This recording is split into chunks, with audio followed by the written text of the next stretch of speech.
BFM Business, BFM Crypto, la chronique. Antoine Larigauderie, on vous retrouve depuis Euronext. Une dizaine de jours fous pour le Bitcoin. Ce sont maintenant les autres cryptos qui sont en train de prendre le relais.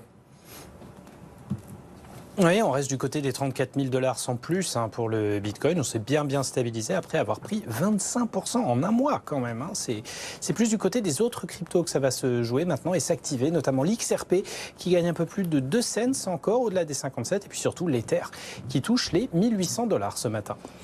Bon, l'Ether qui semble être l'objet d'une intense activité en ce moment, la progression pourrait continuer. On pourrait même assister à un rallye massif. C'est ce qu'attendent certains analystes. Vous savez, en ce moment, ce sont surtout les produits financiers indexés aux cryptos qui font bouger les cours, notamment les perspectives d'avoir des ETF attachés au Bitcoin. Là, on a pas mal d'activités sur l'Ether et notamment sur le marché des options. Hier, on a eu un niveau très élevé d'options échangées sur l'Ether, 140 000 contrats au total selon les chiffres de Greek Live, une plateforme spécialisée sur les options sur les cryptos.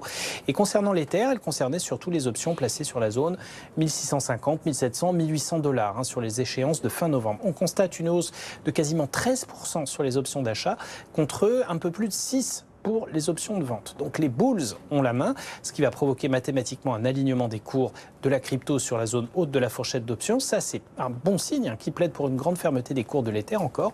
Cela dit, on a aussi une hausse de 3% de la volatilité implicite. Ça signifie a priori que passé cette borne haute des 1800, on va avoir un phénomène de yo-yo, peut-être un petit peu plus violent que d'habitude, mais qui devrait en définitive nous laisser l'Ether à peu près sur les mêmes niveaux qu'en ce moment. Donc du potentiel sans doute, mais pas illimité non plus. Merci Antoine.